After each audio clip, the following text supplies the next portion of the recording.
ku ba, to kun ga akwai abun ga yanzu ma dan inda ba su kokari ba za mu zauna lafiya hakan ba. To kuma in muka hada da community policing, wato haɗin gwiwa tsakanin al'umma da su, da izinin Allah na tsare gidana wancan ya tsare, sai kaga dan sanda na zaune a kofa ko soja na zaune ka daɗe ma baka gan shi da uniform ba saboda zaman lafiya.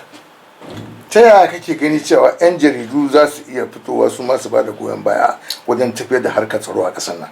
To gaskiya dai harkar rubutu da harkar bincike nawa ne ban san komi ba kamar shi, sai kuma sha'anin tsaro. Amma problem da muke fuskanta na 'yan uwanmu shine a kullum ba ma faɗin ƙoƙarin jami'an tsaro, sai dai mu faɗa an yi laifi a waje kaza. To in ko haka ne, duk ɗan jaridan da bai bada goyon baya a samu zaman lafiyar nan ba, to mu muna ɗauka sa al'umma za su ɗauke shi yana ɗaya daga cikin cin amanar ƙasa na farko.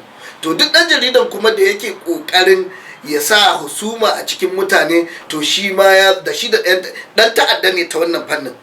Amma idan ya ba da goyon baya ya faɗi labari na gaskiya wanda ƙasa za ta zauna lafiya, to shi ɗan ƙasa ne na gari.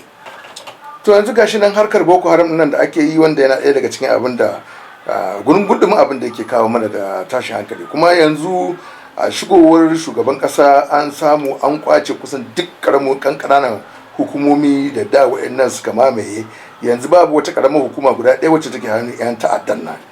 Amma ga wata illa, suna kawo farmaki, suna ɗauki ɗaiɗai. Shin yaya kake ganin gwamnati tana ƙoƙarin ta training ɗin jami'an tsaron mu ta wajen fuskantar irin wannan? Saboda wannan ba yaƙi ne wanda aka saba da shi ba, yaƙi sunkuru ne. Mutumin da zai shigo ku ci kasuwa ɗaya tare da shi, ku je masallaci tare da shi, ya fito kuma ya bibiya ta baya kuma ya je kai farmaki.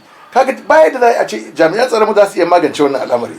Saboda me ka gani ana dole ne a samu mutane wanda yake za su rika taimaka jami'an tsaron sun fahimci ga harkar yadda za a yi a samu a haɗa kai don a yi maganin wannan al'amari. Gaskiya ne, yanzu in ka duba ga wannan littafin Police Act ne, idan ka duba da aka faɗi menene police doka ta ce ma 'yan Najeriya da ƙasashe, a kuma cikin dokar ta ce kowa jami'in tsaro ne kana da dama in ka ga ana laifi ka kama ka ba su, don su ne aka ɗora ma hukuntar da su kai a hukuntar da mai laifi. Da haka wannan act da ka gani na police a cikinta ta tabbatar da duk ɗan Najeriya shi ma ɗan sanda ne wanda zai kare gidan shi ya miƙa ma 'yan sanda. In ka duba ba kuma a cikin Army Forces Act gashi ta fayyace aikin soja da yadda za a taimaki aikin soja.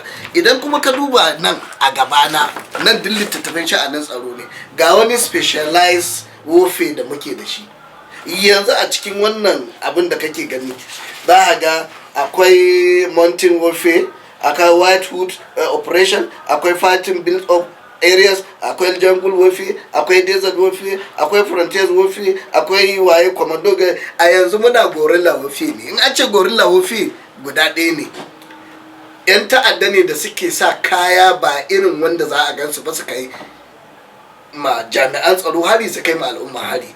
To yadda ake magance su sai shine da matashi, da mai unguwa, da makwabci, da mai ciniki, da mai saidawa, da kaga abin da bai kamata ba, kaga wani da bindiga wanda bai da izinin rike bindiga ko yana sanyi, ko dai ka kama shi ka hana shi, ko ka sanar a kama shi a hana shi. Ta hanya haka ne, domin duk lokacin da suka taso a cikin mutane suke zuwa, dole za a gansu da bindiga, dole za a gansu da mota, dole sai abinci, dole sai mai, dole sai gishiri, dole sai ruwa, dole sai wani abu.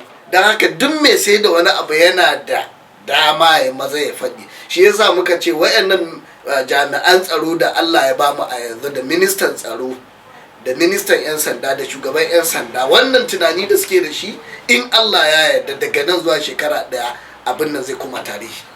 To akwai wani hanzari ba gudu ba, kuma da ni kaina na tafiya a hanyar Abuja, ana cikin rububin 'yan dauki ɗaya da ake al'umma, kuma muna da jami'an tsaro wanda suke suna cewa su 'yan patrol ne, suna patrol a hanya.